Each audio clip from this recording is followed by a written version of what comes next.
C'est notre ami éditeur qui a une connaissance aussi parfaite de ce sujet, qui va animer la table ronde. Alors Rolf, au nom du cercle algérianiste, au nom de tous nos amis français d'Algérie et ceux qui ne le sont pas, mais qui nous font l'amitié d'être là cet après-midi, je te dis un grand merci d'avoir accepté d'animer cette table ronde. Je te laisse la parole. Oui, donc là, vous m'entendez, c'est bon? Oui. Donc oui, bonjour à tout le monde. J'ai vraiment l'honneur de faire l'animateur de cette table ronde. J'ai essayé de me documenter au maximum parce que ce n'était pas ma spécialité. C'est pas du tout. C'est avec Afida Chabi dont j'ai... Voilà, c'est avec Afida Chabi que je suis entré plus profondément dans le sujet. Et depuis, donc, j'ai essayé de me documenter, de lire un maximum, de regarder les DVD, les documentaires, et aussi en épluchant un petit peu les témoignages, d'où qu'ils viennent, par exemple aussi de certains anciens chefs de l'AN. Et ce qui est vraiment très intéressant de voir comment ils ont vu ou ils voient le problème des harkis du côté du FLN, de l'ALN. Et ça m'a stupéfié à quel point ça a joué, enfin, je dirais même, le rôle le plus important dans cette bataille de la terreur contre la population musulmane et la population européenne, bien entendu. Voilà, donc vous connaissez certainement le film Harki avec Smaïn. Là, c'est très discutable. Avec la blessure, c'est pareil. Il y a toujours pas mal de vérité dedans, où je suis d'accord à 100%, mais il suffit d'une petite phrase que je me cabre, où je dis « Oh, c'est pas tout à fait ça, non, c'est que la moitié de la vérité, il y a d'autres vérités, et compagnie. » Voilà. Et pour moi, le documentaire le plus complet, le plus achevé, c'est la guerre d'Algérie, Harki, des Français entièrement à part, de Trésor du patrimoine, je crois que c'est passé à la télévision aussi. Et bien entendu, pas mal de documentaires, le journal de Mouloud Ferraoun qui parle sans cesse des harkis, enfin de la terreur, de la contre-terreur. Après, il y a un livre spécial des temps modernes, Ne criez pas, avec Gilles Manseron dedans. Non, mais c'est très intéressant de voir comment il pense et comment il falsifie l'histoire. Parce qu'il faut bien connaître ses adversaires, et pour moi c'est un adversaire. Il faut bien les connaître pour le contredire, pour avoir les bons arguments et pour, les déstabiliser et de leur proposer une autre vision des choses, une autre vérité, si vous voulez.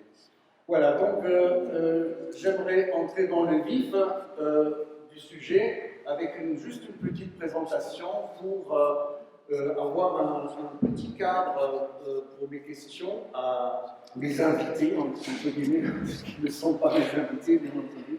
Donc on va d'abord parler, on ne peut pas parler du sujet, il faudrait des journées et des journées, même peut-être des semaines, pour tout embrasser, pour tout discuter. Et c'est pour ça que j'ai fait un choix, c'est normal. Et là, on va commencer avec les motifs de l'engagement. Et donc, je vais vous poser la question de savoir, est-ce que vous savez pourquoi votre père est devenu harki? Parce que normalement, quand on regarde de plus près dans les témoignages, dans les analyses, dans les présentations, que ce soit de l'hyperbilé, que ce soit de, attention, prenez pas mal de Benjamin Stora, parce que là, c'est toujours mal à mes oreilles comme aux vôtres, je crois.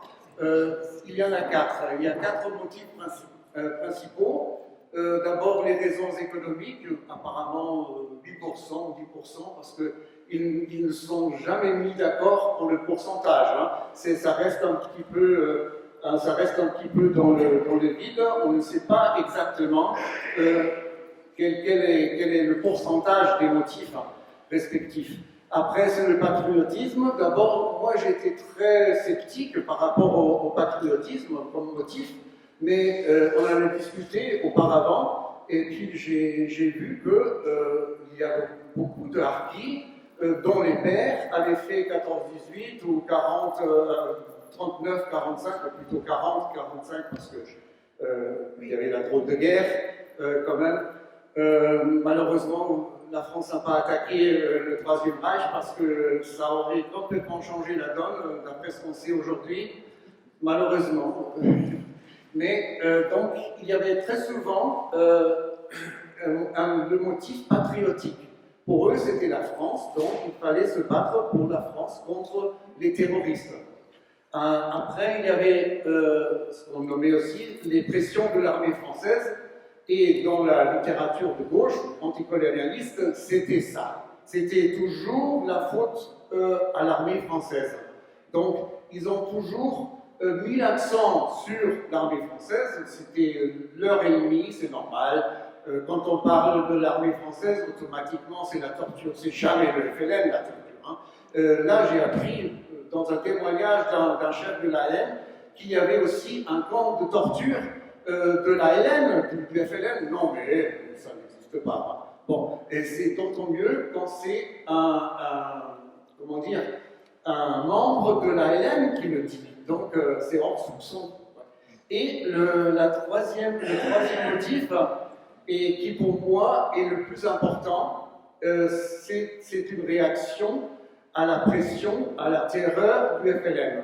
C'est incroyable ce qu'on voit dans certains témoignages.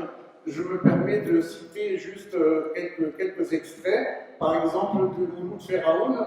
Moi, je ne suis pas tout à fait convaincu de ce qu'il a écrit dans le journal. Il y a beaucoup de choses plutôt malsaines, je trouve. Et comment dire, il voulait quand même s'assurer, si jamais le FLN sortait gagnant, de bien se protéger. Et donc il a critiqué les deux partis opposants. Voilà, donc il a écrit par rapport à la terreur du FLN, les exécutions brutales, les rançons qu'on fixe arbitrairement, l'arrogance d'une autorité toute fraîche, bornée et méprisante. Tout cela prendra peu à peu l'allure d'un joug beaucoup plus insupportable que celui que l'on prétend secouer. C'est quand même, c'est fascinant. Hein. Tout cela aussi ne pourra guère durer et se retournera contre les apprentis tyrans, lorsqu'on sera persuadé qu'on est en train de se laisser mener par des hommes sans scrupules et sans éducation, des bandits qui doivent réintégrer leur geôle, non des conducteurs ou des guides pour un peuple qui souffre, ayant soif de dignité, ayant accepté de mourir pour mériter le respect des hommes. Et après, par exemple, il dit, si vous êtes suspect, un triste soir, on vous appelle, on vous fait sortir, on vous étrangle, on vous égorge. Voilà. Donc, ce qui est très intéressant aussi, parce que on parle très souvent de Bélouza, on parle de la nuit rouge, donc de massacres qui ont coûté la vie à des centaines de musulmans qui n'étaient pas d'accord avec le FLN ou la LN, mais d'après M. Benaya, c'est Mohamed Benaya, cet ancien chef de la LN, il y avait beaucoup plus d'exemples de ces massacres-là, donc qui sont toujours restés à l'ombre de l'histoire. Et lui, donc il est tombé en disgrâce et on l'a jeté en prison, on l'a torturé, le FLN, parce qu'il n'était pas avec eux, il était contre eux, il était un suspect, un opposant au régime totalitaire. Donc lui, quand on regarde son témoignage, on voit les premières pages qui tournent, enfin qui vont jusqu'à 1961-62. Moi, j'ai vu qu'il parlait une trentaine de fois de villages en autodéfense. Il a une trentaine de fois, on trouve le terme de harki, et on a l'impression que pendant tout le temps, la LN était en train de s'occuper de ces villages en autodéfense, c'est-à-dire à cause de leur terreur, et il donne des dizaines d'exemples à quel point ces chefs de la LN se sont mal comportés, ont massacré les gens, l'arbitraire, etc. Tout ce qu'on a vu dans les phrases de Mouloud Feraoun, ont eu comme résultat que les villages se sont mis en autodéfense, qu'ils sont partis voir l'armée française, donnez-nous des fusils, donnez-nous des armes, on va créer un village en autodéfense où ils se sont engagés directement comme harkis. Donc, pour moi, c'est quand même, et on verra ça, si c'est vraiment vrai, ce que vous en pensez, pour moi, c'est quand même la raison principale. C'était la terreur du FLN. Voilà. Donc, je vous laisse maintenant la parole de vous expliquer votre père. Qu'est-ce que vous en savez? Est-ce qu'il vous en a parlé? Est-ce qu'il vous a dit pourquoi il est devenu harki? Bonjour à tous et merci. Je veux remercier Suzy pour cette invitation qui me fait vraiment plaisir. Alors l'engagement de mon père, ça va être difficile en fait de vous en parler puisqu'il n'en a jamais parlé. D'une, parce qu'il était complètement fermé par rapport à son passé, à son histoire. Il n'a jamais évoqué quoi que ce soit en fait, même si l'envie était là de lui poser des questions. Voilà, la porte, il se refermait complètement. Donc il était muré dans un silence. Donc je ne pourrais pas vous dire, alors il y a divers, pour avoir étudié un petit peu la question quand j'étais au Conseil économique, puisqu'on a fait une étude là-dessus. C'est vrai que les raisons, elles sont vraiment diverses et variées, parce que, comme le disait Wolf, ça pouvait être pour nourrir sa famille, ça pouvait être pour protéger le village où ils étaient, ça pouvait être...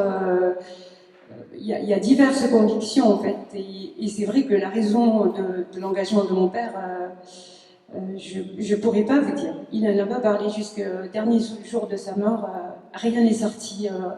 Je ne pourrais même pas vous dire ce qui s'est passé, pourquoi il a pris cet engagement de se battre contre son pays. Voilà, j'en suis désolée, j'aurais bien voulu moi-même chercher la raison de son engagement, mais comme beaucoup d'harkis d'ailleurs, je pense, voilà, ils se sont murés dans le silence. Pourquoi il n'a rien dit? Qu'est-ce que vous en pensez? Pourquoi il n'a rien dit? Je pense qu'il voulait protéger simplement ses enfants, ses enfants, de par déjà la situation dans laquelle il se trouvait ici sur le territoire français. Les complications ça a généré puisqu'on a vécu très longtemps dans un camp, et je pense que c'était de la protection tout simplement envers ses enfants, parce qu'ils avaient déjà subi le rapatriement et la précarité des camps, et je pense qu'il voulait simplement pas leur en rajouter et ne pas leur faire encore plus de peine, et je pense que lui-même était en souffrance. En tout cas, c'est ce que moi je ressentais en tant qu'enfant, c'était la souffrance que j'ai vue tout au long de mon parcours avec mes parents.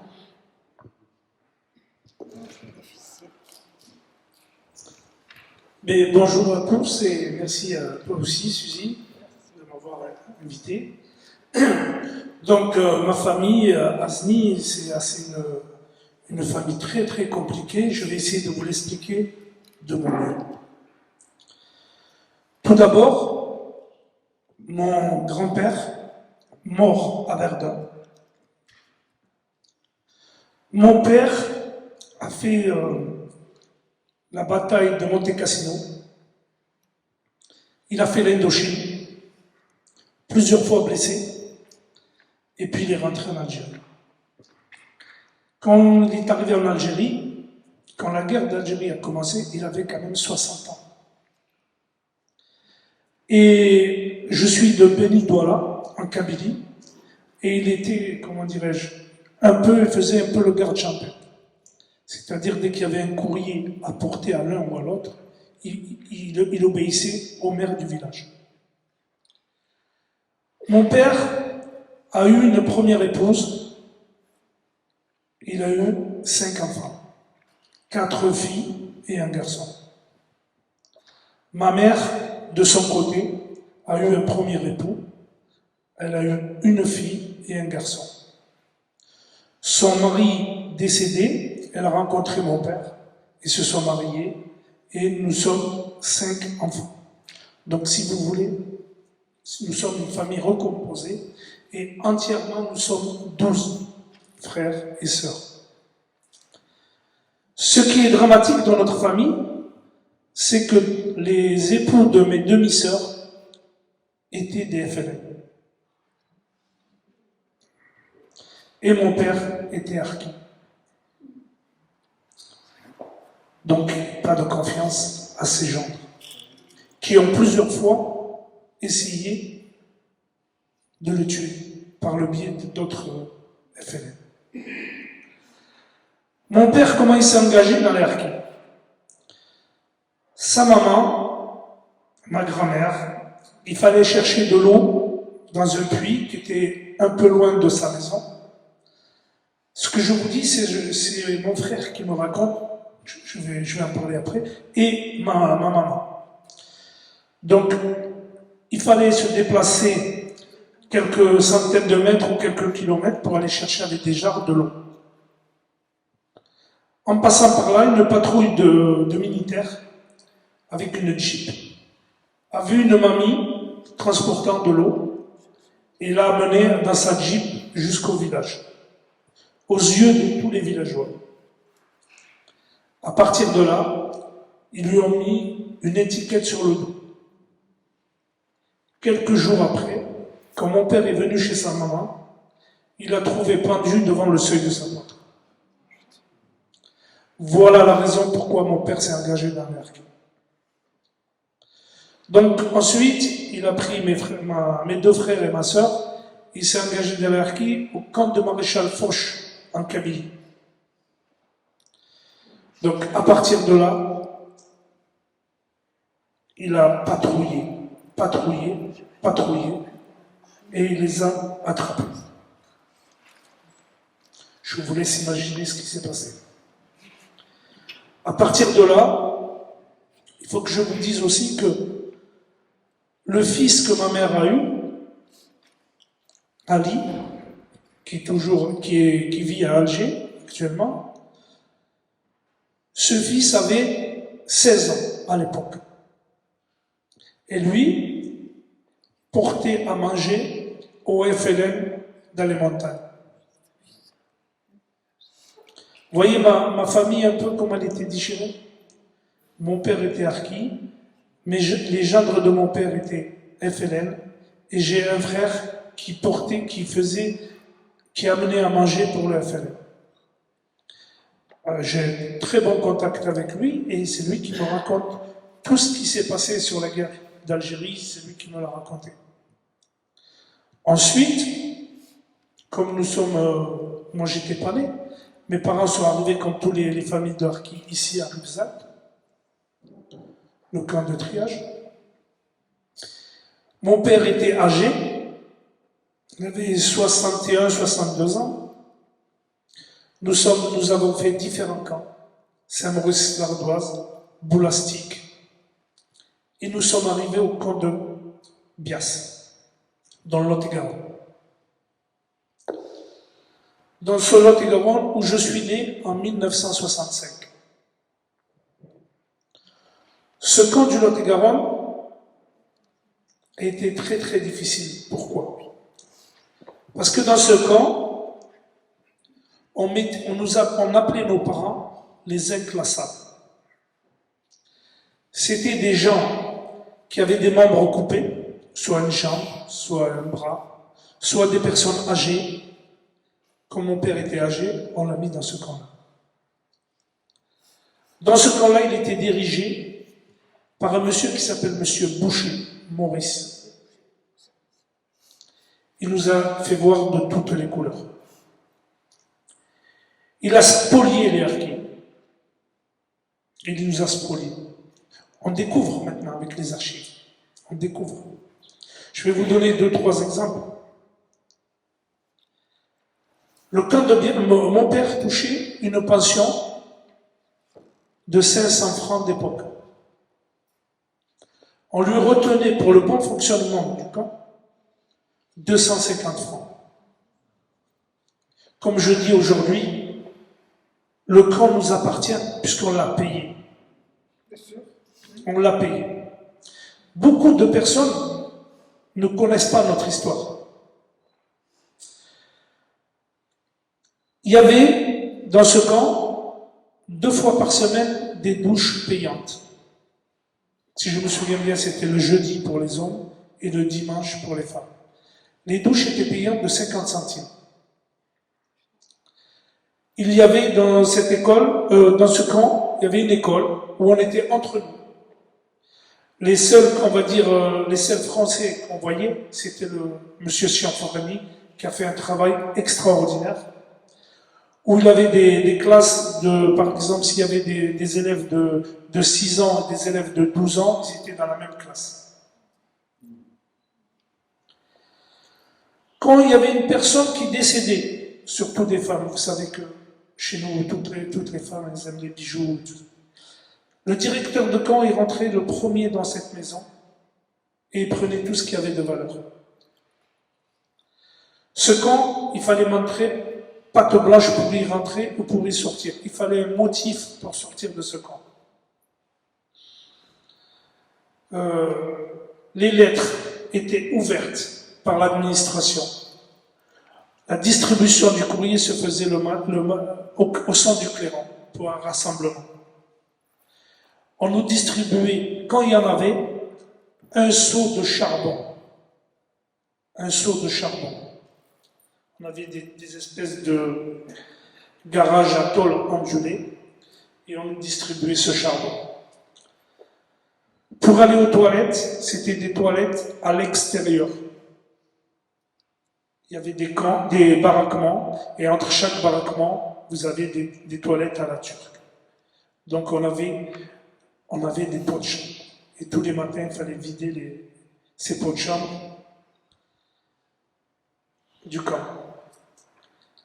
Personnellement, comme j'ai dit souvent aux journalistes, ma mère nous lavait dans une bassine ovale devant la seuil de la porte. Elle était jaune, je me rappelle très très bien, elle était jaune. Elle nous mettait, moi et ma petite sœur, dedans et elle nous lavait comme ça. Mais il y a quelque chose qui m'a marqué, que je garderai tout.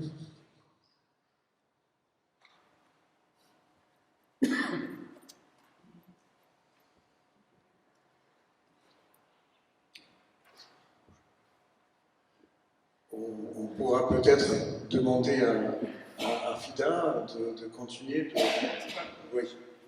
de voir si, parce que ça c'est, on voit très bien que c'est l'enfer inimaginable.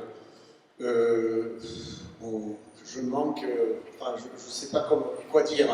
Donc est-ce que Bias c'est quand même, c'est connu, c'est le camp de la terreur finalement, c'est abominable. Et vous l'avez aussi décrit dans le film Harki d'Alain Tasma et aussi dans le livre de Dalila Kachouch qui a un peu, comment dire, elle a été beaucoup plus militante que dans le film. Le film, elle a écrit aussi, elle a participé au scénario. Donc là, si vous voulez, vous pouvez toujours le visionner sur Internet ou acheter le DVD, vous l'avez peut-être déjà vu. C'est complètement identique à ce que vous racontez. C'est peut-être... Non, c'est... Oui, voilà. Oui. Donc la question se pose de savoir, est-ce que tous les camps été comme ça, parce que moi j'ai eu des témoignages où ça s'est passé un peu moins cruellement, disons. Alors, Afida? Oui, je vais prendre le relais de Hasni. En fait, effectivement, le camp où étaient mes parents, c'était dans le nord-est de la France. C'était un vieux camp qui était à l'abandon, des grands bâtiments voilà, vides comme ça.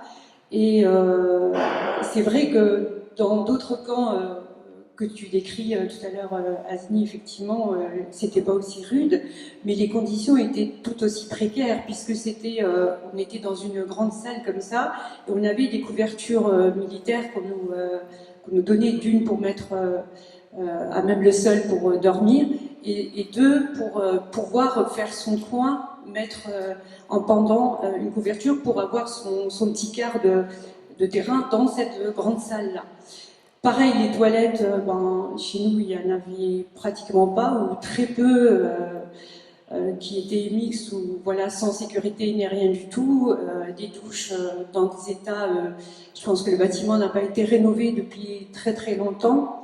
Les mêmes conditions que tu décrivais, effectivement, dans le sens où, comme il n'y avait pas, on n'a jamais de visite dans ces camps, puisqu'on était à l'abandon, et puis on avait l'impression que l'objectif c'était de ne pas faire de bruit, d'être loin de toute l'autre population et de ne surtout pas se mettre en contact avec l'autre population.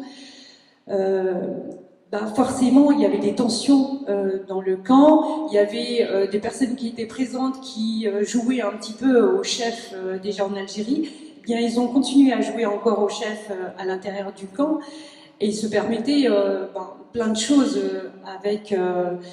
comme tu décrivais, par exemple, la distribution alimentaire ou de vêtements, souvent, quand ça arrivait à être distribué, il n'y avait plus rien, parce que le chef avait déjà tout pris, y compris pour les prestations sociales, c'était la même chose, puisqu'il n'y avait aucun contrôle, en fait, dans ces camps. Les familles étaient vraiment livrées à elles-mêmes, sans compter toute la détresse qu'il y avait auprès de ces familles, puisqu'elles n'avaient aucun relais extérieur.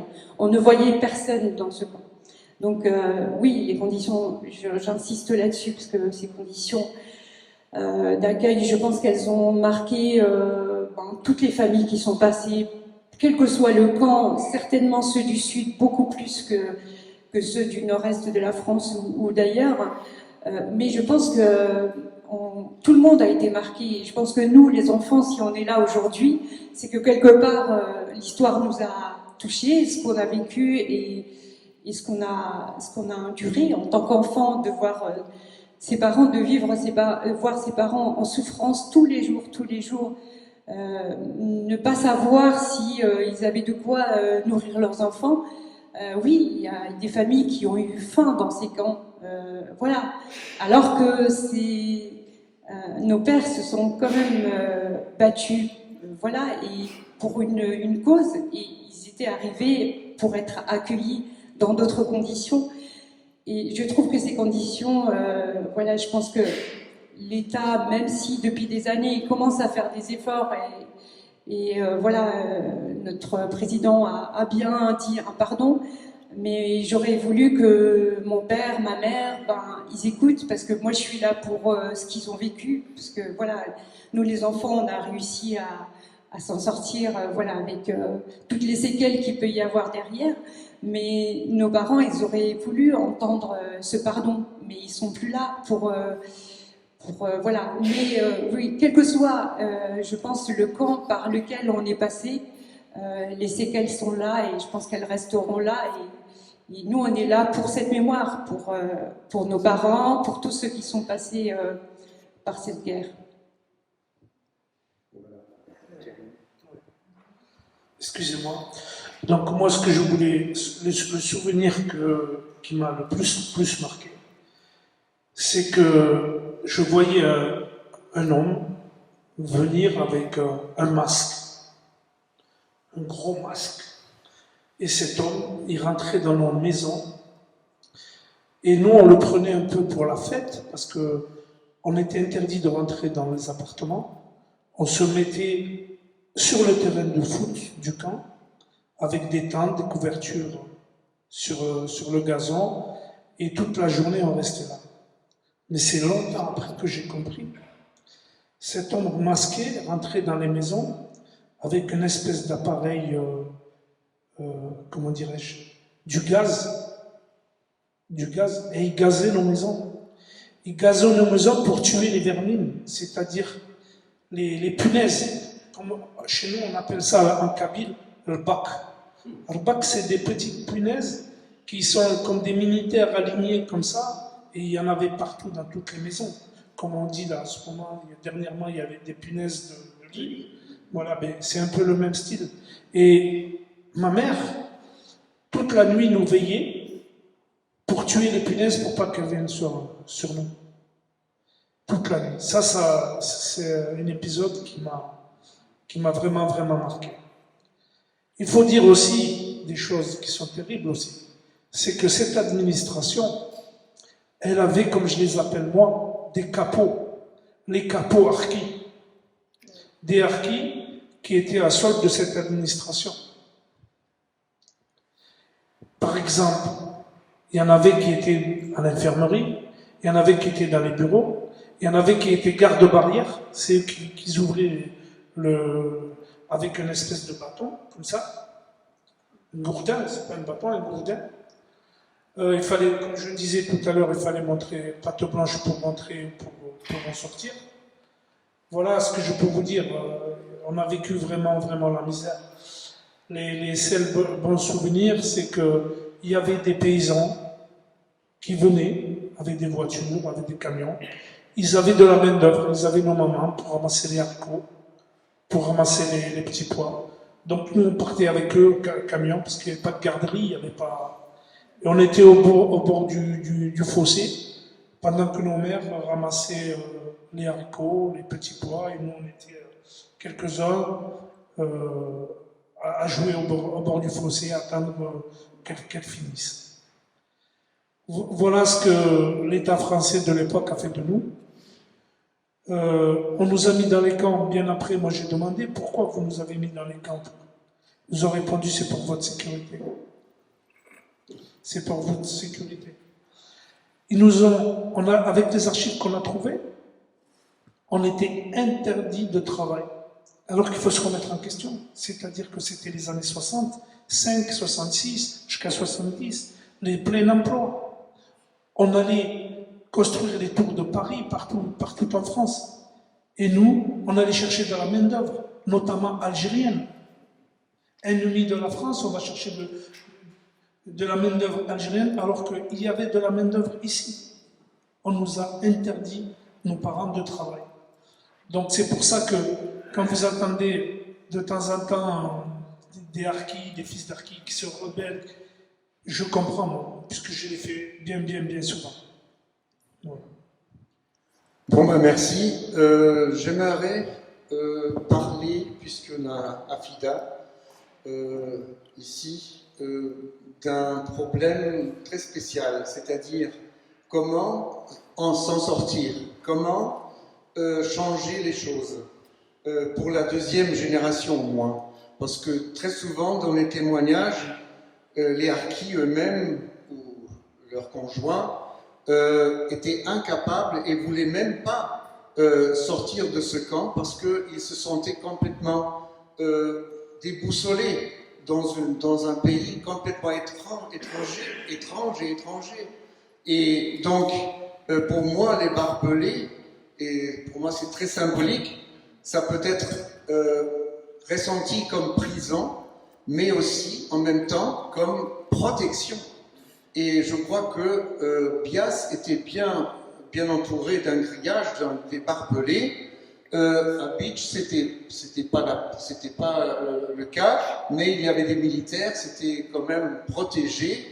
Alors, ce sentiment d'insécurité, surtout par rapport au FLN, parce que il y avait, comme vous venez de le dire, il y avait les autres Algériens, pour la plupart, sous la tutelle, entre guillemets, du FLN, et qui risquaient s'en prendre aux harkis, comme ça a été le cas à Paris lors du défilé du 14 juillet, je crois que c'était en 59, où ils se sont pris au harki.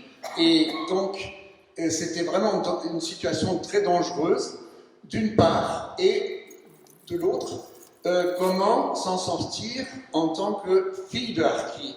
Parce que d'après, d'ailleurs, il y a enfin pas tous les détails, il y a vraiment dans ce film beaucoup de ces, comment dire, de ces cas-là, de ce comportement inouï de l'administration. Vous n'avez pas parlé de l'hôpital psychiatrique, il faudrait le faire peut-être encore. Et comment s'en sortir? Parce que dans ce même, et c'est très intéressant, et puis dans votre témoignage, c'est aussi le cas, comment, en tant que jeune fille de harki, comment s'en sortir? Parce que quand le père veut vous marier de force, quand une fille ne doit pas regarder ou acheter, lire des revues pour adolescentes, ça, il y a des scènes dans ce film d'Alain Tasma, et il y a donc vraiment ces deux côtés, c'est-à-dire les parents ne veulent pas que leur fille s'émancipe, et veulent qu'elle reste dans leur rôle traditionnel. Il y a donc tout un problème entre tradition et intégration dans la société française. Et dans un autre témoignage dont je veux parler tout à l'heure, quant au pied noir, quant au rôle des pieds noirs dans tout ça, c'est le témoignage Harki, l'exil ou la mort. Bon, ça n'a rien à voir les titres avec ce qu'elle décrit, de Taous Leroux, est assez récent, d'il y a 2 ans, et où elle raconte le destin d'une épouse d'un harki, d'un très jeune harki, qui réussit à sortir du camp, qui est intégré dans une école à Saumur, mais dont le mari interdit à sa femme d'apprendre le français, de sortir de la maison. Donc ça m'a beaucoup choqué. Et si elle réussit à sortir de cette petite Algérie traditionnelle, où c'était le cas dans les villages traditionnels, elle réussit à s'intégrer grâce à l'aide d'une assistante sociale qui par hasard est pied noir, et donc elle réussit à s'en sortir. Contre l'opposition de son mari, elle réussit, il lui interdit même d'apprendre à compter, parce qu'il a peur de perdre son rôle. Il lui interdit de gagner de l'argent, donc il faut qu'elle le fasse en secret. Alors, comment sortir de cet enfer, entre guillemets, un enfer extrême au camp de Bias, un enfer moins extrême à Beach, quand on est vraiment entre le marteau et l'écume, c'est-à-dire comment faire pour en sortir, tout en sachant que le père, il a ses raisons, il est sous contrôle social, il a peur de perdre son honneur si sa fille sort, si elle entretient des relations avec des Français. Voilà, c'est tout un drame aussi. Oui, effectivement, c'était pas facile du tout, mais j'ai respecté en fait, j'ai respecté la tradition justement pour vis-à-vis de mes parents, d'une pour ne pas les faire souffrir, et d'autres, je me suis même pas posé la question, parce que si ils nous demandaient qu'il fallait pas bouger du camp, ben on bougeait pas du camp et puis on restait là.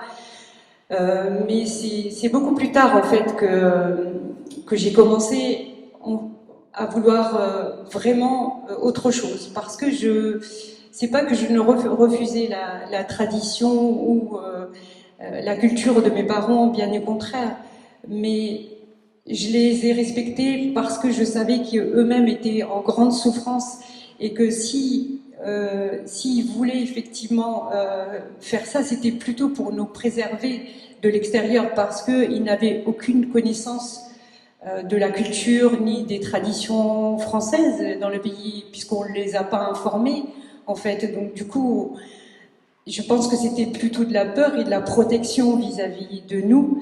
Je l'ai accepté. J'ai pas eu de jeunesse, j'ai pas eu voilà, d'adolescence ni rien, mais j'en suis très fière parce que je l'ai fait pour mes parents et je l'ai respecté pour mes parents. La seule chose à laquelle j'ai vraiment refusé, c'est le mariage, puisque je n'acceptais pas voilà, de devoir m'imposer quelqu'un. Voilà, donc je me suis battue avec mon père particulièrement, puisque ma mère était plutôt soumise et ne disait rien. Par contre, mon père, oui, était plutôt dans voilà, c'est comme ça, dans ton pays d'origine, ben, ça se passe comme ça, et à 16 ans ou à 17 ans, il faut que tu acceptes. Donc j'ai dû me batailler à plusieurs reprises avec mon père, jusqu'à un point où on se parlait plus. C'était très très difficile pour moi, parce que voilà, c'était mon père, il vivait dans des conditions très difficiles depuis son arrivée en France, mais ça, j'ai pas pu. Donc, ça a duré quand même plusieurs mois. Et quand il a vraiment compris que j'étais là plutôt pour me battre pour sa cause à lui, en fait, pour l'aider, lui et sa famille.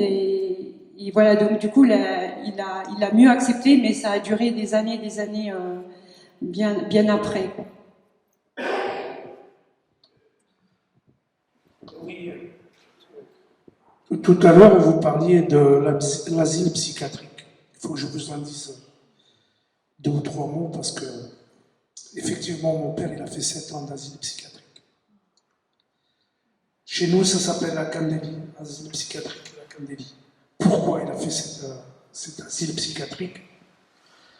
Il a fait cet asile psychiatrique parce qu'il s'est rebellé contre le directeur de camp, comme beaucoup de harkis l'ont fait. Je peux vous donner 2 ou 3 exemples si vous voulez. Il y a des enfants qui travaillaient très bien, notamment un collègue à moi qui est policier municipal, Larbi Bouzabou. Il va bien? Pardon. Est-ce qu'il va bien? Oui, très bien. Et si vous voulez, Larbi Bouzabou a été retiré de force à ses parents. De force, comme ça. Au bon vouloir du directeur de camp, comme beaucoup. À l'époque, il y avait des camps de redressement. Et Larbi a été amené dans un camp de redressement qui s'appelle Moumour. C'est dans les Pyrénées, du côté de Pau. Et un jour, le directeur de camp a décidé de prendre un collègue qui s'appelle Tej. Sa mère n'a pas voulu, elle s'est opposée. Elle dit non, vous ne prenez pas mon fils. Si, demain on va venir le prendre. Mais qu'est-ce qu'elle a fait, cette dame? Elle attendait la police, la gendarmerie. Elle a préparé un grand casserole plein d'huile. Elle a fait chauffer de l'huile. Bien chaud. Et quand ils sont arrivés pour prendre son fils, elle a aspergé le gendarme avec de l'huile très chaude. Donc elle a été mise de suite à la Candélie, où elle est ressortie des années après, complètement hagard. L'asile psychiatrique, ça casse. En 1990, en pleine émeute, il faut que je vous raconte ça parce que, en pleine émeute du camp de Bias,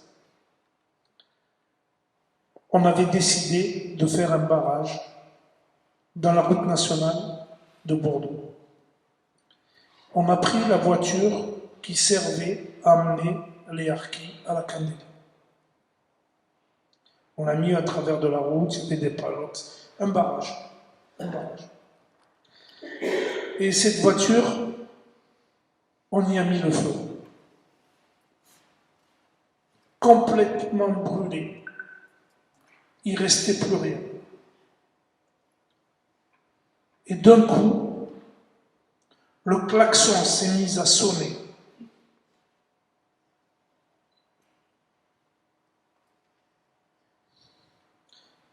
Pour nous, on l'a ressenti comme tout ce qui s'est passé dans cette voiture nous remercie. C'est quelque chose que je ne peux pas décrire, il faut l'avoir vu. La voiture, il ne restait plus rien, elle était complètement détruite. Et d'un coup, elle se met à sonner. Voilà. Je voulais vous dire cela. Ensuite, dans le livre de mon frère, il explique bien, il jouait au foot.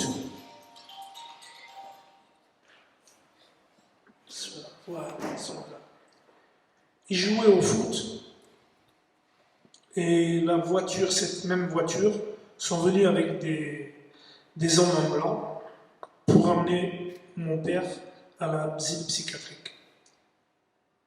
Moi, j'étais trop petit, mais mon frère a des souvenirs puisqu'il a écrit ce livre et il le met sur son livre. Je pense que ça a été comment dirais-je, toute sa vie, il s'est battu contre ça. Voilà. Oui, merci. Je renvoie toujours à ce DVD, à ce film d'Alain Tasma, où vous avez vous avez les mêmes scènes où justement un fourgon arrive pour vraiment attraper un harki qui s'est révolté et l'amener à l'hôpital psychiatrique. Et il reviendra par la suite quelques mois plus tard et c'est un légume. C'est terrible, c'est terrible. Moi, quand j'ai vu le film pour la première fois, je me disais non, c'est pas possible. Il exagère. Bon, non, il n'exagère pas.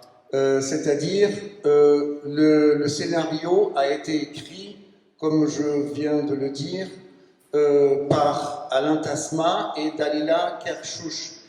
Alors là, Dalila Kershouch, c'est un personnage, c'est une femme, je dirais un peu douteuse. Vous pourrez en raconter quelque chose peut-être. Elle a écrit par la suite son livre Leila, avoir 17 ans dans un camp de harki, mais elle est beaucoup trop jeune pour avoir vécu tout ça, donc ce sont des informations de seconde main, mais qui sont pour autant apparemment très souvent authentiques. Quelquefois j'ai des doutes, mais c'est pas à moi de juger. Mais ce qui m'a très embêté, c'est sa façon de présenter les pieds noirs dans son témoignage. Dans le film, c'est pas le cas. À mon avis, il n'y a pas de pied noir. C'est pas signalé que c'est un pied noir qui agit d'une telle manière. Dans son livre, elle s'en prend ouvertement aux pieds noirs. Et là, il y a toute une histoire qui commence et qui fait partie de cette réécriture de l'histoire. C'est-à-dire, Dalila Kershouch, elle est très anticolonialiste, très de gauche. Elle a travaillé pour l'Express. Vous connaissez peut-être un peu son histoire. Et puis, il y a eu pas mal de discussions avec elle à la télévision, je crois. Et donc, elle décrit les pieds noirs comme responsables aussi de cette mésaventure, de tous ces torts qu'on a commis envers les harkis. Et dans la littérature anticolonialiste, maintenant on a réhabilité les harkis et pour expliquer les massacres, on a bien entendu, on a parlé des crimes du FLN, mais on a toujours minimisé, on a tendance à minimiser la responsabilité du FLN, du régime du FLN, et on a dévié l'attention, ou si vous voulez, on a reporté tout le mal sur les pieds noirs et bien entendu sur l'OAS. C'était les violences à la fin de la guerre d'Algérie qui sont responsables en grande partie du massacre des Harkis. Et ben voilà, vous êtes dans le tort, les Pieds Noirs sont dans le tort absolu. Ils ont déjà colonisé l'Algérie et maintenant ils sont responsables du massacre des Harkis.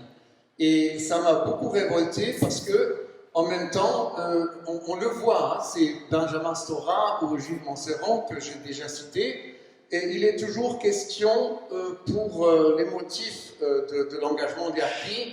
Quelquefois, il y avait des chefs de la LN qui se sont mal comportés. Il y avait certains chefs de la LN. C'était pas l'exception, c'était une exception, c'était pas la règle. À mon avis, c'était juste le contraire, comme on l'a vu. Et maintenant, on reporte tout sur les Pieds Noirs. Et surtout, c'est facile parce que l'OAS, c'est facile.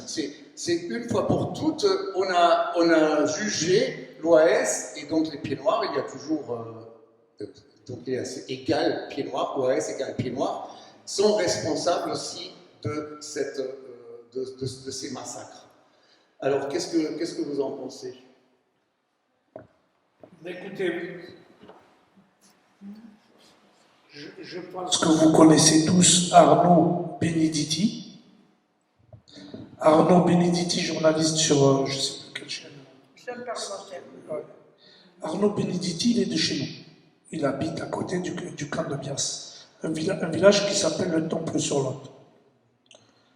Paix à son âme, son papa, il avait beaucoup de terres de pommiers et il a embauché beaucoup de Harkis chez nous. Il a embauché beaucoup de Harkis.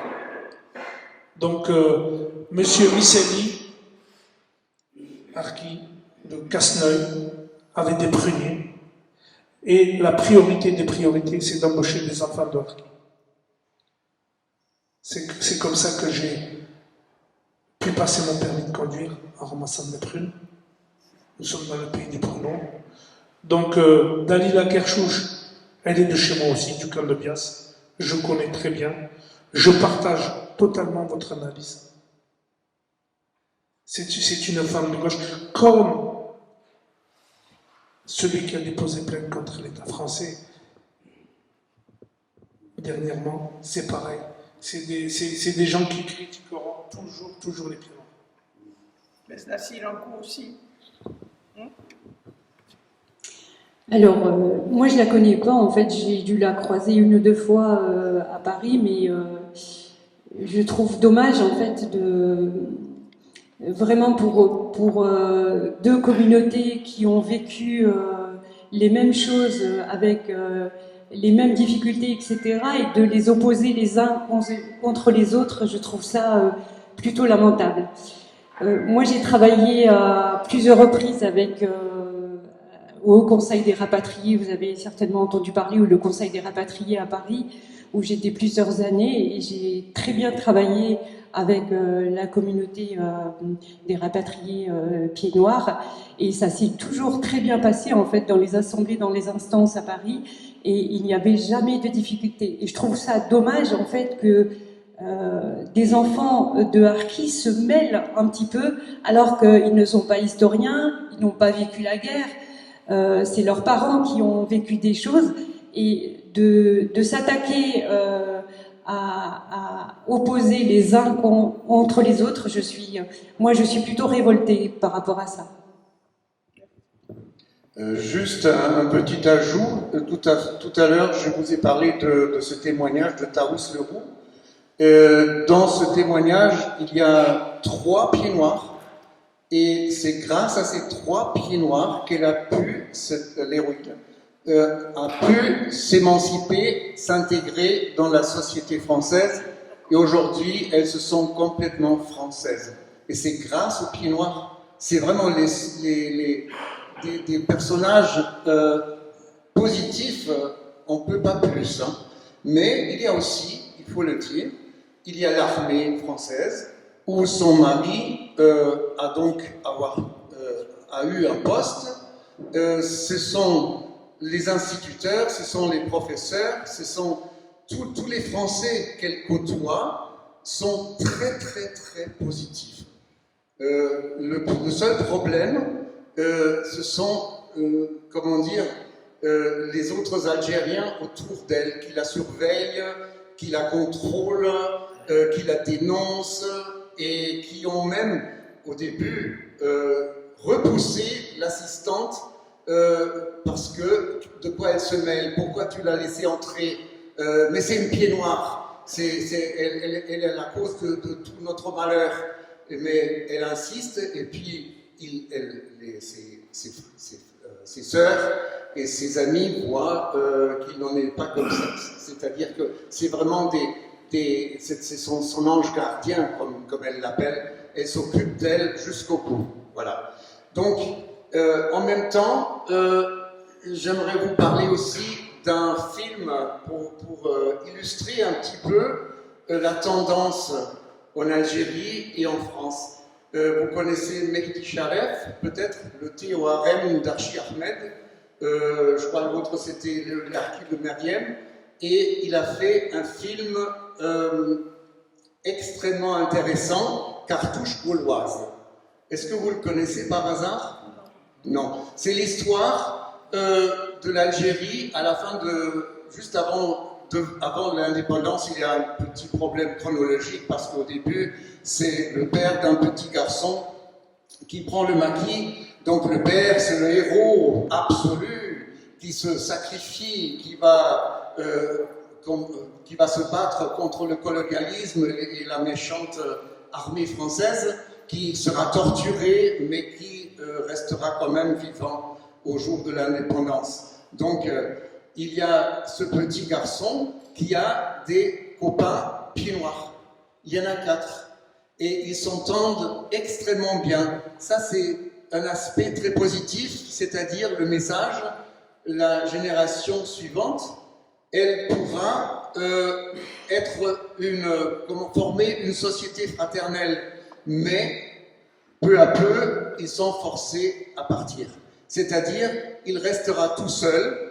Il y aura même, c'est le seul moment où on voit la terreur, le terrorisme du FLN, on voit une famille égorgée. Ce sont des riches pieds noirs qui sont là, qui ont été égorgés. La maison est vide. Le petit Ali, il est tout seul. Maintenant, ils sont tous partis. Et ce qui est très intéressant, c'est de voir comment sont caractérisés les personnages. Il y a d'abord l'armée, donc il y a les méchants qui torturent, le capitaine, le colonel, je ne sais pas qui, il est brutal et compagnie. Et il y a le gentil appelé qui s'occupe des jeunes garçons qui sont très très très gentils. Il y a les pieds noirs, on voit les petits copains qui sont super, ils s'entendent très bien. Il y a les riches pieds noirs, c'est un peu l'apartheid parce que les petits garçons, le petit Ali, il ne peut pas aller à la piscine. Il faut toujours prouver que c'était de l'apartheid. Et finalement, il y a un harki. Et alors ça devient très très très intéressant. Ce harki, c'est l'incarnation du mal.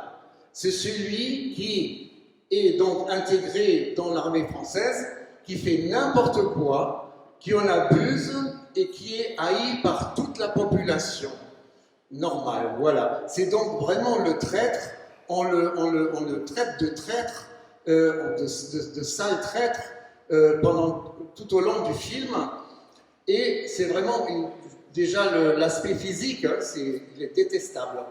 Et à la fin, donc c'est la révolution algérienne, c'est l'indépendance, et le petit Ali, la population est en effervescence, et la population veut massacrer le harki, parce que c'est le traître.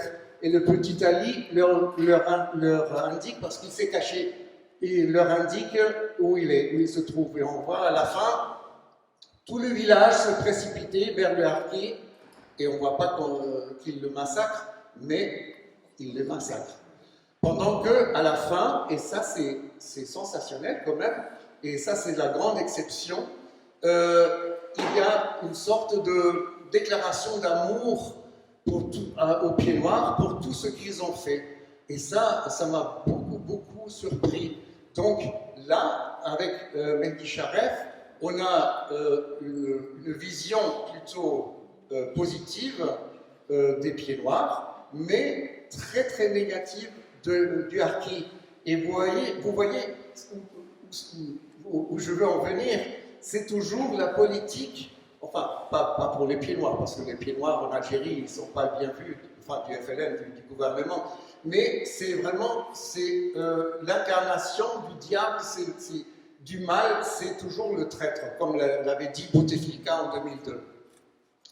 Et c'est toujours, si vous voulez, pas dans ce film-là, mais quand même, le problème aujourd'hui, qu'est-ce que vont faire les Pieds Noirs et les harkis?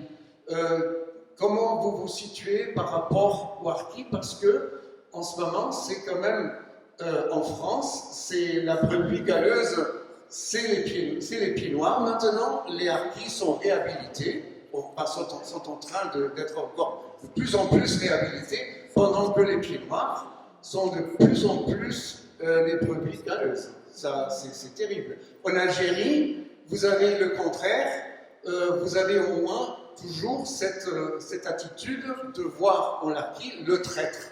C'est le traître éternel. Quand est-ce que vous comptez ou est-ce que vous voulez rentrer en Algérie? Alors qu'est-ce qu'on fait? Qu'est-ce que feront les Pieds Noirs pour sortir de cette impasse? Parce que là maintenant, c'est les Pieds Noirs qui doivent se défendre, qui doivent rétablir la vérité. Alors qu'est-ce qu'on fait? Comment peut-on marcher ensemble? C'est parce que pour moi, ça serait la solution de s'entraider et de voir comment on pourra faire.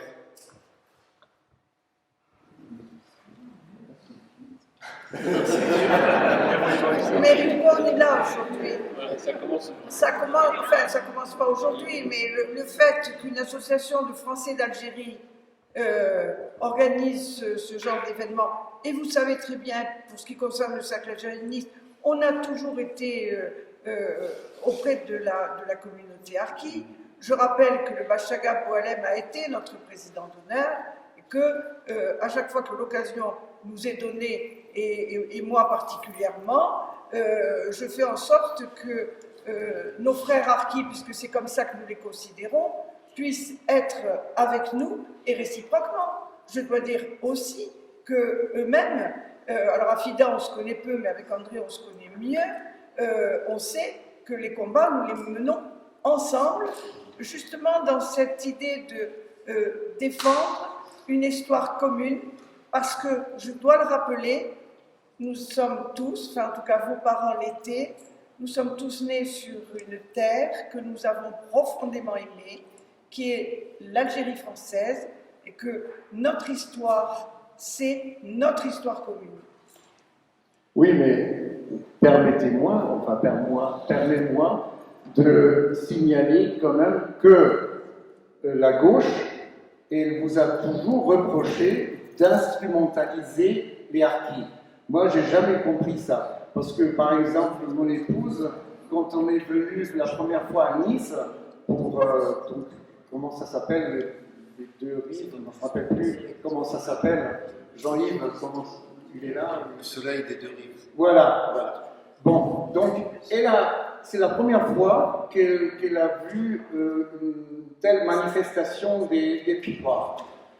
Et elle a dit, mais oh, là, le stand là, les harkis, encore les harkis, c'est qui les harkis? Parce qu'elle n'était pas au courant du tout. C'est ma deuxième épouse, je m'en excuse, mais la première, elle n'en savait rien non plus. Mais la deuxième, elle est très au courant, on discute tous les problèmes, et c'est très pratique, hein, parce qu'elle est prof de français, donc elle est quand même impliquée. Donc, elle a vu ça, mais les harkis, mais pourquoi ils sont ici? Mais rien à voir avec les Pieds Noirs? Non. Donc, je lui ai expliqué, Et elle a vécu ça pendant, par la suite comme quelque chose qui allait de soi. Mais il paraît que d'après ce que j'ai lu, aussi les témoignages, on vous a toujours reproché d'instrumentaliser les harkis. Bon, alors donc, non, il faut compter avec ce jugement et il faut faire quelque chose.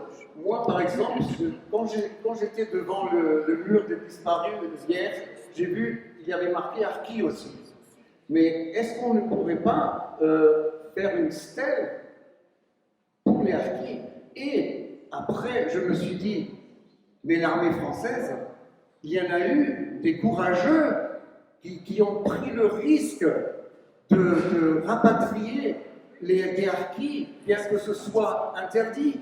Mais pourquoi pas leur ériger aussi une stèle ou les commémorer, les nommer, le général Meyer par exemple, mais oui, le général Fèvre, Maurice Chèvre. Et pourquoi, enfin, on pourrait peut-être en tenir compte désormais, c'est-à-dire vraiment les honorer. Voilà. Au camp de Bias, mon association et l'association de Bouaza Gasmi, on a mis une plaque pour honorer ceux qui ont sauvé les harkis. Donc, si je me souviens bien le texte, c'est hommage à toute personne qui a sauvé, militaire, civil ou militaire, qui ont sauvé les harkis. Et on a rajouté, ce sont nos justes. Il y a eu une petite polémique avec la préfecture. On nous a dit que ce mot-là, ce sont nos justes, c'était destiné à pour les juifs. Donc, on n'a pas voulu polémiquer. On a dit ok, soit. On a changé ce sont nos justes. On a mis ce sont nos héros. Donc, cette plaque existe au camp de Bias. Voilà, cette plaque existe. Oui, je voulais dire que si ici, sur le mémorial,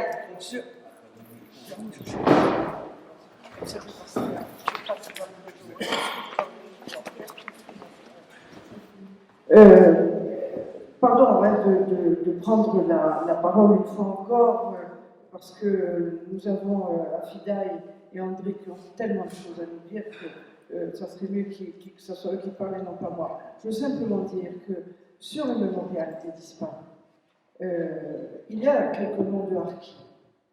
Ils sont gravés dans le bronze.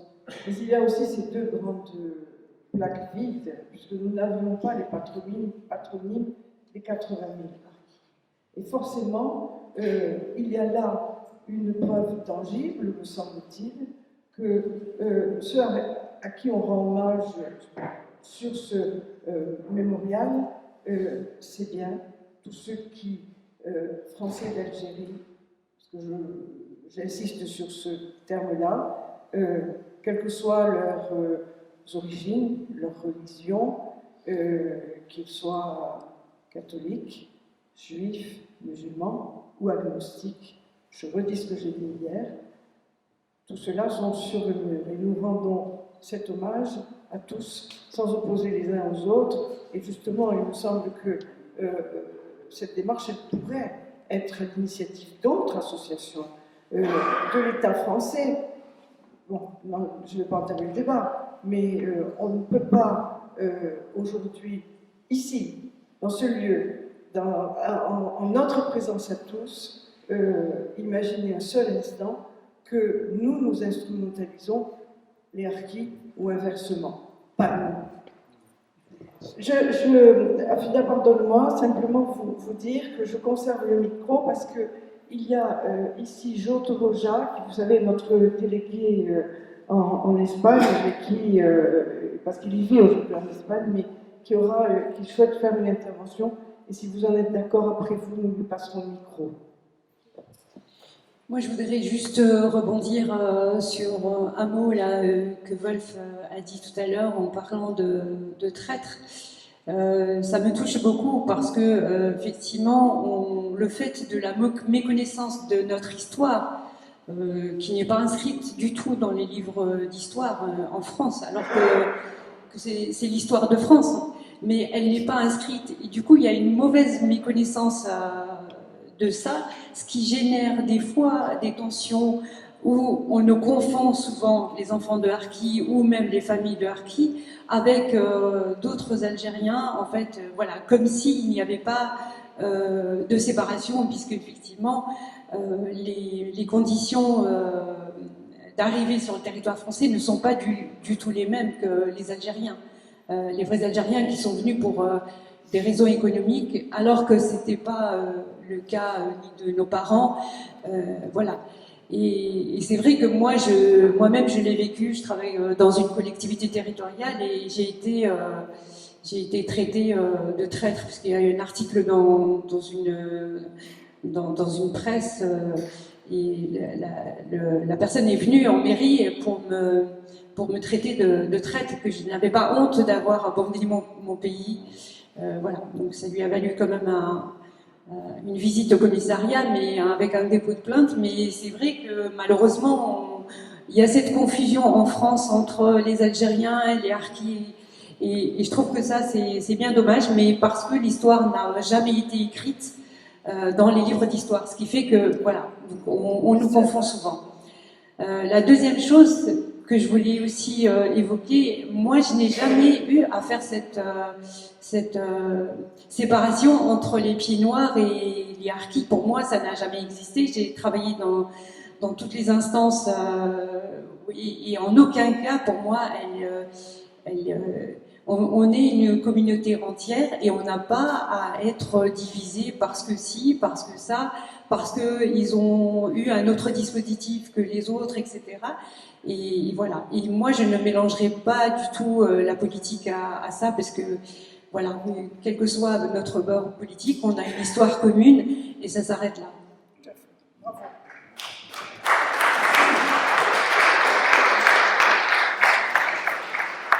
Alors moi, je voulais dire juste quelque chose. Si défendre l'honneur de sa famille, comme l'a fait mon père, c'est être traître, alors oui, je le revendique. Je suis fier d'être le plus grand traître de ce monde. Voilà.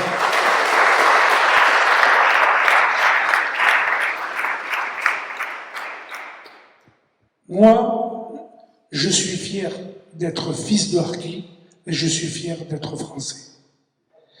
Hier, il ne faut pas se tromper. Ils ont voulu l'Algérie algérienne, ils sont tous là. Ils sont tous là. Je ne veux pas faire de la politique, mais on est malheureusement obligé. On est un peu obligé. Ils sont tous là, ils viennent. Moi, je suis aussi sur les réseaux. J'ai fait appel pour Jordan Bardella. J'ai eu 1 600 000 vues sur TikTok. J'ai eu 16 000 commentaires haineux. 16 000. Mais pas de France, tous de l'autre côté de la Méditerranée. Et comme je leur dis, لو كان فرنسا تحلي الباب. Je vais vous les traduire pour ceux qui ne comprennent pas. Même le gars qui ne يحبش الماء يجيب العوم. Je vais vous...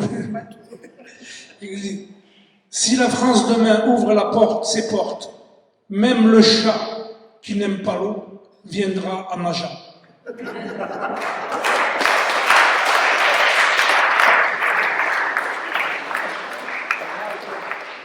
Bon, juste un petit mot.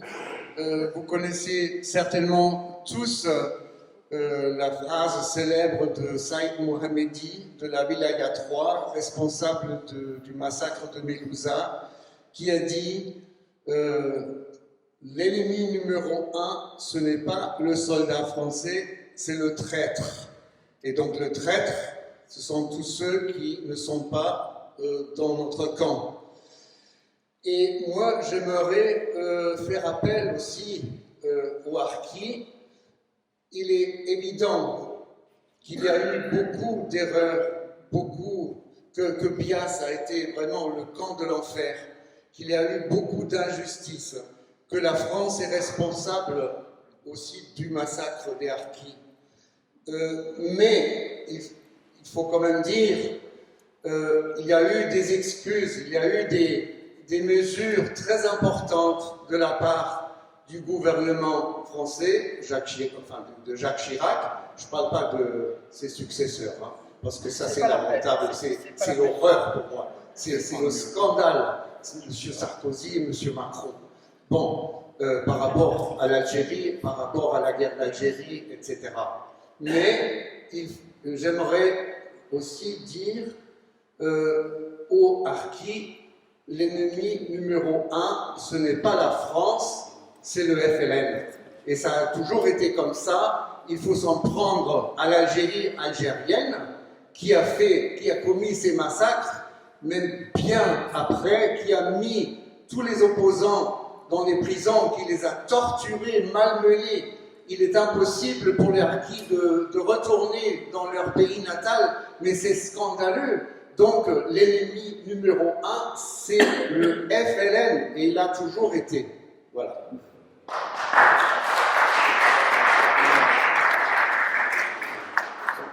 Alors, qui... Oui.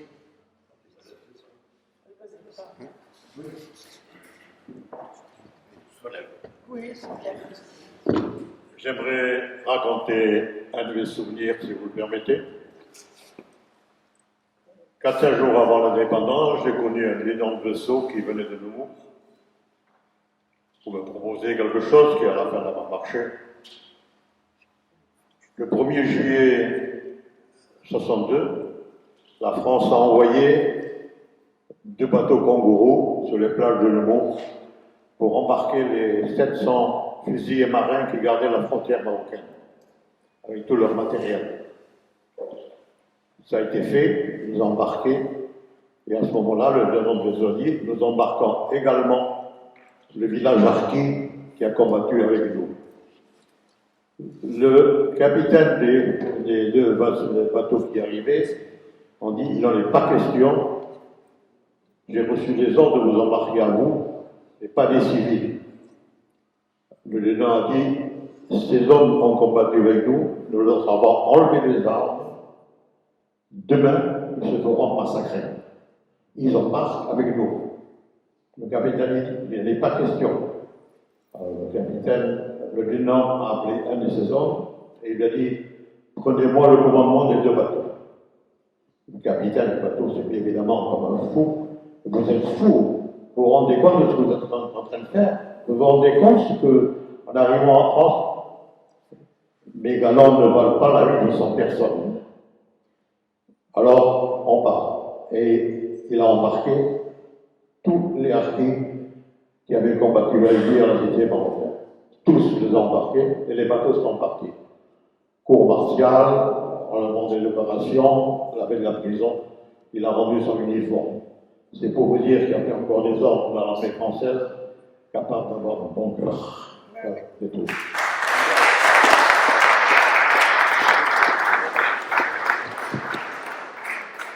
Oui, je rappelle, ce que j'ai lu, qu'il y a eu aussi des militaires qui se sont suicidés parce qu'ils ne pouvaient pas, ils ne supportaient pas cette injustice. Voilà. Et ça, au moins, on connaît leur nom, je suppose. Et il faut absolument qu'ils soient honorés, à mon avis. Oui, là, je voudrais intervenir parce qu'il y a une histoire que je ne connaissais pas beaucoup, je pense. En 1954, il y a eu Dien Bien Phu, c'est-à-dire donc la fin de la guerre d'Indochine. Et un certain nombre de Vietnamiens, de l'Indochinois, comme on disait à l'époque, ont voulu revenir en France. Et ils ont été, comme les Harkis, enfermés au camp de Bios. Et les Harkis ont pris la place, 5 ans plus tard, 6 ans plus tard, ont pris la place des Vietnamiens. Alors, pourquoi je vous dis ça? Parce que, à l'occasion du 60e anniversaire, en 2014, de la fin de l'Indochine française, j'avais organisé dans ma commune, une cérémonie. Et une réunion, une conférence, des conférences, il y a eu plein de choses qui ont été faites par OVNI, mais j'ai eu l'occasion de rencontrer des enfants de ces Indochinois qui avaient choisi la France et qui m'ont raconté les mêmes histoires, et c'est frappant, hein, les mêmes histoires, c'est-à-dire donc c'était une volonté politique à l'époque, hein, de faire en sorte que ceux qui, dans les colonies, avaient choisi de rester français, eh bien on les traitait comme ça. Pourquoi? Je ne sais rien. Quelles étaient les raisons qui ont fait, on peut imaginer plusieurs raisons. Hein, on voulait peut-être au départ leur permettre une acclimatisation dans la société française, mais on les a empêchés un petit peu de faire tout ça. On voulait peut-être aussi protéger la population, je ne sais pas. J'imagine les raisons qui ont fait une fois et puis 2 fois au moins, hein, entraîner les mêmes conséquences, les mêmes actes. Hein, et je crois que bon, c'est pas à l'honneur de la France, hein, c'est pas à l'honneur. Et c'est vrai que ça fait mal d'entendre cette parole. Voilà, c'est ce que je voulais dire, parce que je crois que c'est pas l'histoire des Indochinois, ils étaient moins nombreux peut-être, ceux qui sont restés là-bas ont été massacrés également, hein, en Indochine. Voilà, donc c'est la même histoire et elle s'est reproduite 8 ans plus tard. Oui, vous avez tout à fait raison de rappeler qu'au camp de Bias, d'abord en 1936, il y a eu les réfugiés espagnols. Ensuite, en 1940, c'était les Juifs qui étaient là-bas.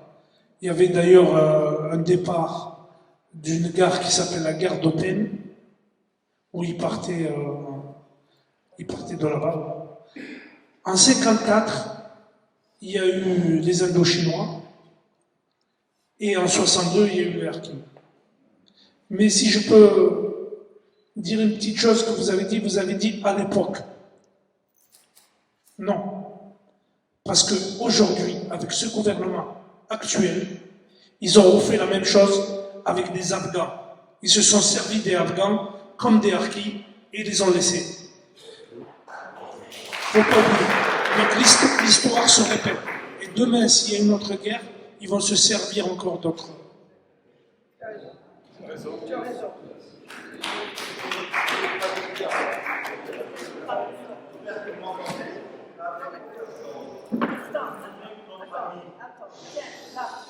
Pour les Afghans, je me souviens que notre ami Daniel Lefebvre, avec lui, nous sommes allés au Palais Bourbon, hein, pour interpeller le gouvernement. Et on nous a répondu, mais ne vous inquiétez pas, ils vont revenir, tous nos interprètes, tous les Afghans, et ils ne sont jamais revenus. Et donc ça s'est passé il n'y a pas si longtemps, hein. Je crois que c'est en 2013, par là, si je me souviens bien. 13. Non, c'était à la fin, au moment de la guerre en Afghanistan, quand on a envoyé les troupes. C'était bien avant. C'est pas maintenant.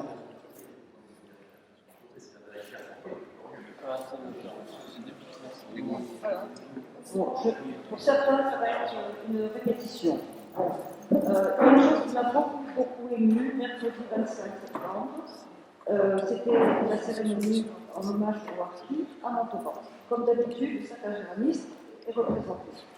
J'ai vu 2 jeunes. Habituellement, il y a parfois vous représentez des Harkis, bien sûr, et puis il y a quelques personnes âgées.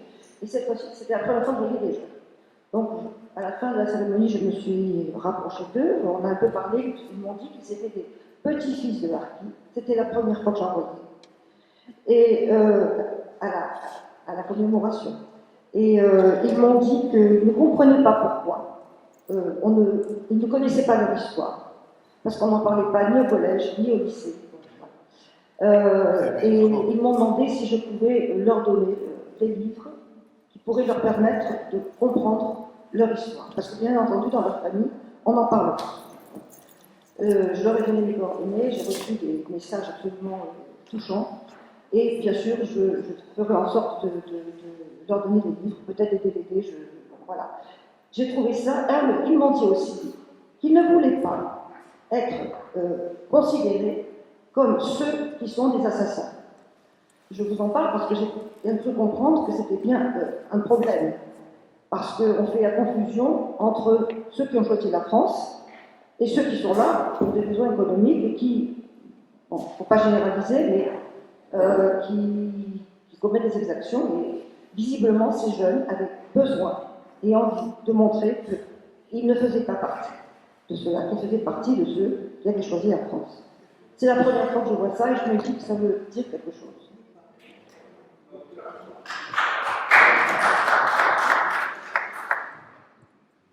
Quelqu'un veut prendre la parole encore?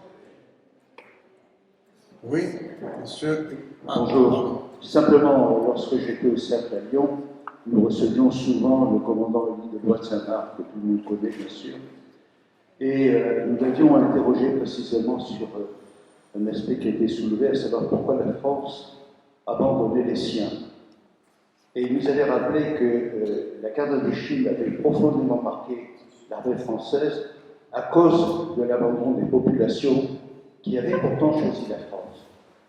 Lorsque ça s'est reproduit en Algérie, évidemment, un certain nombre d'officiers ont relevé cette espèce de répétition comme ça dans le comportement français. Et Élie de Noix-Saint-Marc nous a dit, en fait, le fin mot de l'histoire pour nous, c'est que dans le monde politique français, aussi bien sous la quatrième, à l'époque de la guerre d'Indochine, que plus tard en 1962, il y avait une espèce de mythe de l'avenir des relations avec les pays qui allaient ou qui étaient nouvellement indépendants. Et donc, il est vrai, quand on se retrouve même aujourd'hui, le commandant nous a quittés il y a déjà pas mal d'années, mais on s'aperçoit que la politique française vis-à-vis du Vietnam passe complètement sous silence le martyre des Français en Indochine, notamment de l'armée française. On vient de commémorer Dien Bien Phu, le souvenir de Dien Bien Phu, ça se fait dans des cercles quasiment confidentiels, aucune réaction officielle. En ce qui concerne l'Algérie, il est vrai, vous parliez des traîtres. On en a en commun des traîtres. Nous n'oublions pas que c'est une volonté politique au plus haut sommet de l'État qui a fait la situation. C'est le pouvoir politique français qui a ostracisé complètement la communauté harkie. C'est une communauté française. Avec des motifs, oui, il faut dire le nom, Charles de Gaulle. Il n'y a aucune raison de ne pas le prononcer. Et donc, on s'aperçoit quand même que lui imaginait pouvoir être un des leaders de l'Occident proche de ce qu'on appelait le tiers-monde. Et il fallait ménager l'Algérie. Et ça serait notamment à ce titre, et pour cette raison, qu'il aurait donné des gages à la FLN, ce qui lui a permis d'être au premier des traîtres vis-à-vis des Pieds Noirs et vis-à-vis des Harkis.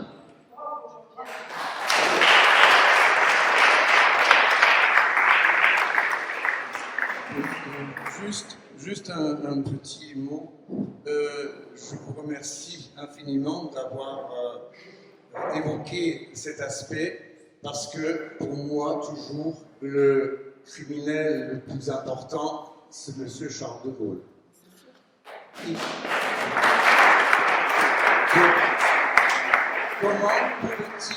Comment pouvait-il livrer pas seulement les Harkis, mais aussi toute la population algérienne à des criminels du FLN. D'un jour à l'autre, il parle d'autodétermination, après c'est l'indépendance. Le FLN, il était vaincu. Il en restait peut-être 3000. On n'a qu'à consulter les témoignages de l'ALN, de ce M. Benaya. Ils peinaient à survivre. Et plus à combattre. Il en avait 3000, il y avait la LN bien équipée, en armes, en vivres et tout, qui attendait à la frontière pour prendre le pouvoir. Et il l'a reçu.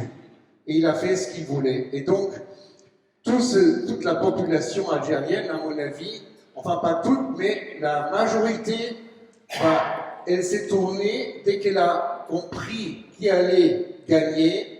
Elle a retourné sa veste c'était les anticolonialistes de la dernière heure qui ont rejoint le camp du FLN et qui ont donc provoqué la catastrophe qu'on a eue.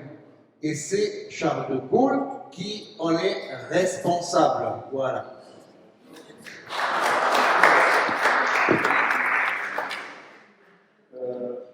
Si je peux intervenir. Bah, bon, merci pour le témoignage qui est assez poignant. Hein. J'ai lu quelques ouvrages justement consacrés au harki. Là, c'est un témoignage de première main.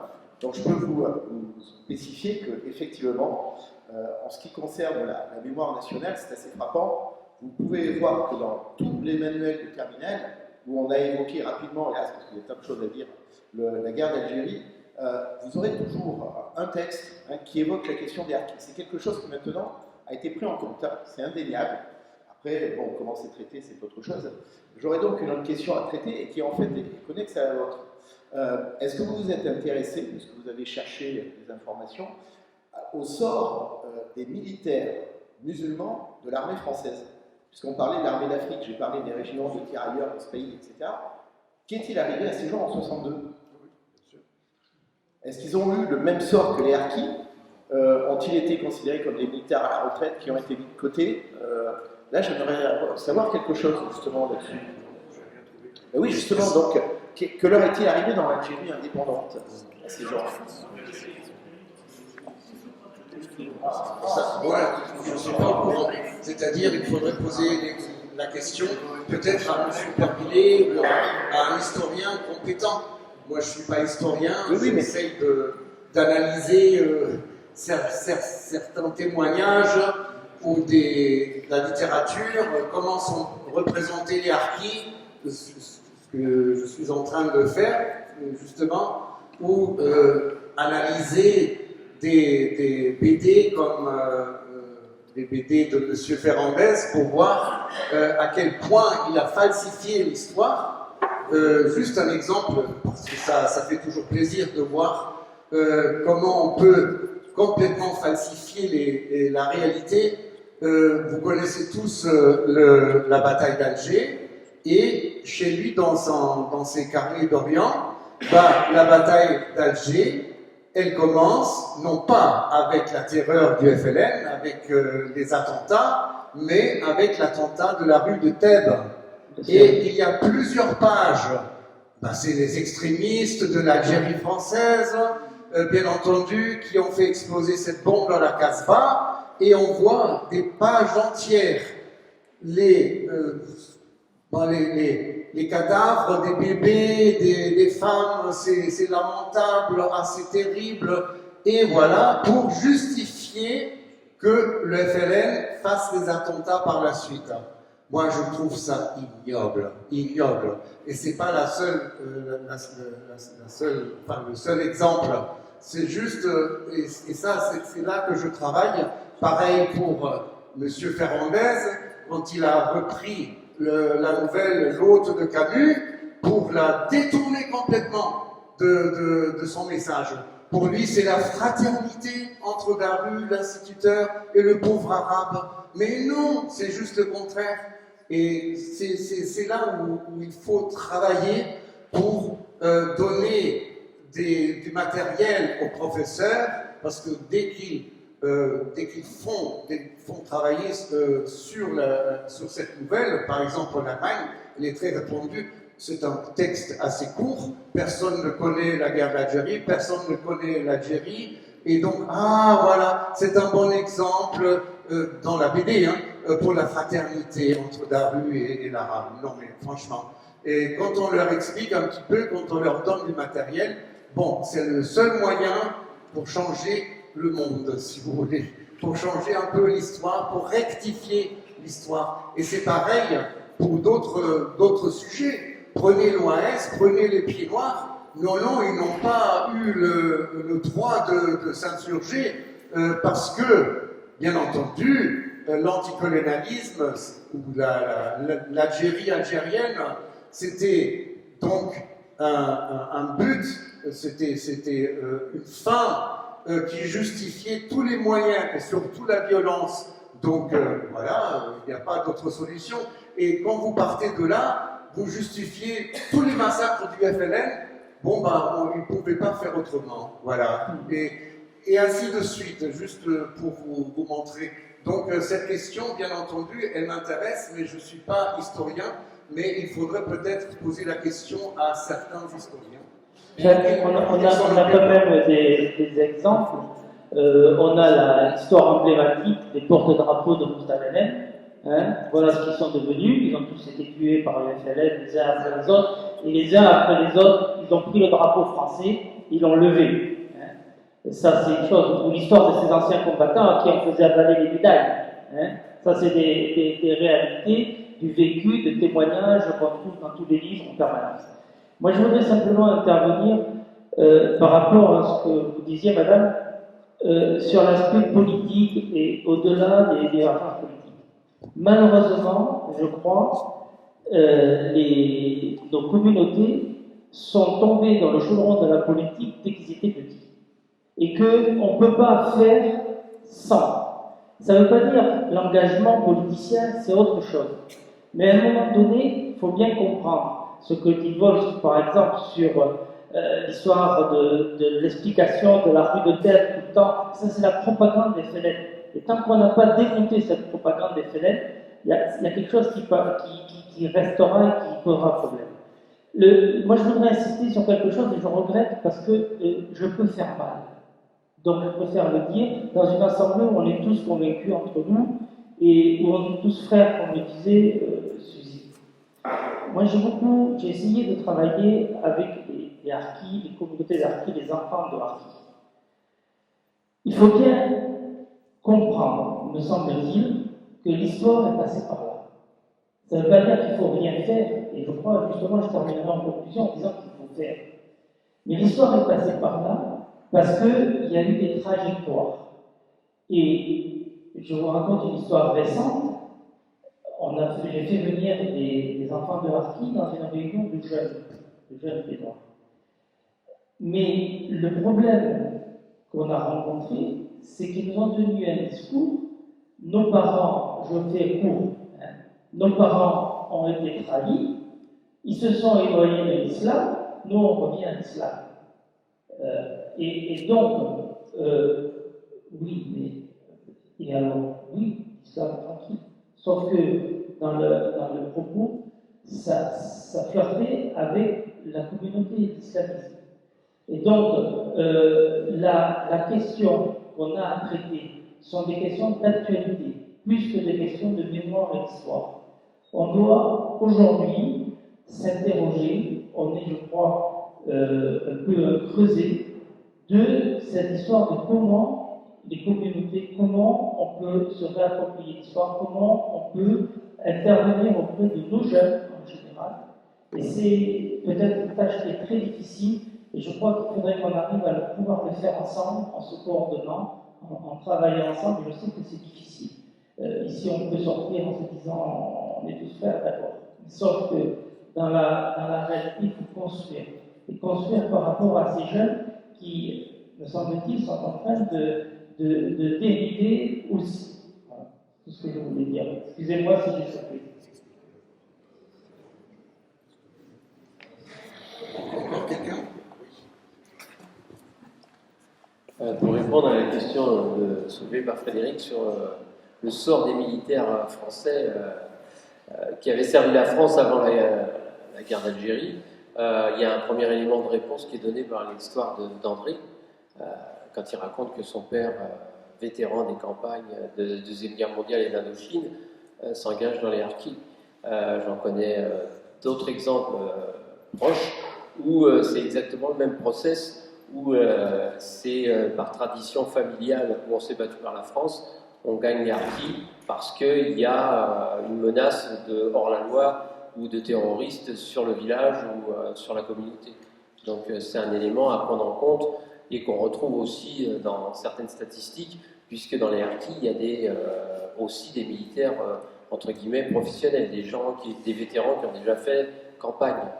Donc il y a aussi une petite partie de ces vétérans qui va passer au FLN, c'est connu aussi, des gens qui avaient acquis une certaine expérience dans l'armée française et qui ensuite ont gagné les rangs du FLN, c'est moindre, mais ça existe aussi. Et quant au reste, il y a, comme monsieur a souligné, des massacres commis contre des anciens combattants par le FLN, des exécutions, des choses comme ça pour tous ceux qui restaient fidèles à la France, mais en proportion, on peut penser, au vu de tous les exemples que j'ai pu voir passer, qu'il y a une grande partie des anciens qui avaient déjà combattu par la France, qui naturellement ont regagné les rangs des harkis pour protéger la communauté ou les villages ou le Douar. Voilà, il y a des exemples comme le papa d'André, il y en a beaucoup. Oui, merci. Je crois que ça fait aussi partie de cette appropriation de l'histoire, comme vient de le dire ce monsieur. Pour moi, c'est très important que les harkis, les pieds noirs, se mettent d'accord sur une vision commune de l'histoire. Parce que, d'après ce que j'ai lu, d'après ce qu'on a discuté aussi, il y avait des harkis qui étaient pour l'indépendance de l'Algérie, mais pas de cette indépendance. Donc, il faudrait nous mettre d'accord. Qu'est-ce qu'il y avait comme autre solution? On en avait discuté hier. Vous aimeriez exposer encore une fois, parce qu'il y aurait eu d'autres solutions que cette rupture catastrophique pour tout le monde, pour mettre les pieds noirs dans le tort. Aujourd'hui, ce sont les brebis galeuses qui n'avaient pas le droit de s'opposer à cette indépendance parce que c'était le colonialisme et toujours cette association OAS, pieds noirs. Il faut en sortir parce que ça, nos ennemis, nos adversaires, ils s'en servent. Et avec Benjamin Stora, on est sûr d'avoir une réécriture, enfin une nouvelle écriture de cette histoire, une affirmation de ce qui existe déjà parmi les historiens de gauche anticolonialistes. C'est l'horreur. Donc il faut résister, il faut avoir son propre point de vue commun des harkis et des pieds noirs. Il faut se mettre d'accord, je crois. Oui, donc hier on en a discuté. Et... Oui, là c'est mieux. Il y avait des solutions. Il y avait des solutions. Regardez, moi j'ai pris l'exemple de Macao, quand les Chinois étaient en guerre avec l'Angleterre. Ils se sont donné des années, ils se sont dit dans tant de temps, on va se retirer. Je pense que le gouvernement de l'époque aurait dû faire la même chose avec l'Algérie. Donner 20 ans, 30 ans, apaiser les choses. Il y avait une autre solution aussi. Vous l'avez dit tout à l'heure, il restait que 3000, d'après les chiffres que vous avez donnés. 3000 à peu près. Enfin, c'est le combattant de la laine qui disait. S'ils n'avaient pas désarmé les harkis auraient pris le pouvoir en Algérie. Il y avait plus, ils étaient que 3000. Il y avait d'autres solutions que l'abandon, que le choix a fait les politiques à cette époque-là.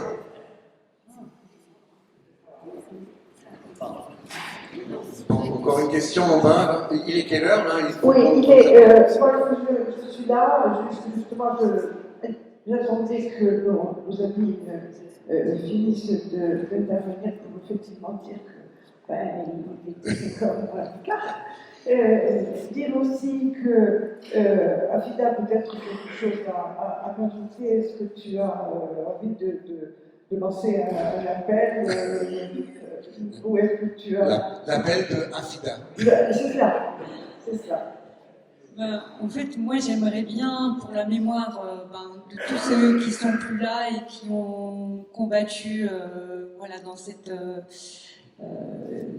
terrible tragédie, de rester tous unis, en fait, pour la même cause et qu'on continue à porter cette mémoire qu'on a encore tous et qu'on a la chance encore de pouvoir mener à bien.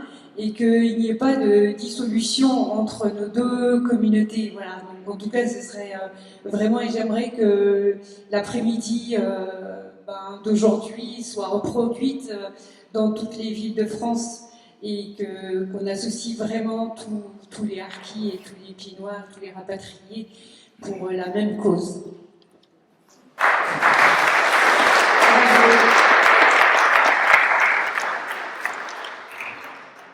Wolf et vous, cher Afida, cher André, il ne me reste plus qu'à vous remercier vraiment du fond du cœur d'avoir partagé avec nous à la fois des moments d'émotion. Tu m'as fait pleurer, toi, comme d'habitude. C'est devenu l'habitude, on pleure. Mais c'est pas grave, on recommence. Je veux vraiment vous remercier. Ce fut aussi un moment de réflexion.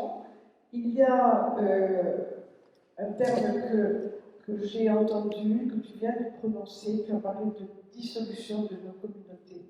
Eh bien, je fais le même vœu que toi, c'est que non seulement nos histoires ne soient pas dissoutes dans une nouvelle histoire écrite, Georges, par la gauche, mais pas que. Mais pas que. Et que plutôt nous restions toujours à la pointe de ce combat, celui du cercle, mais que nous partageons avec bien d'autres. C'est sauvegarder notre histoire, la défendre, même si on devient un peu moins jeune chaque jour, et surtout tout mettre en œuvre pour la transmettre.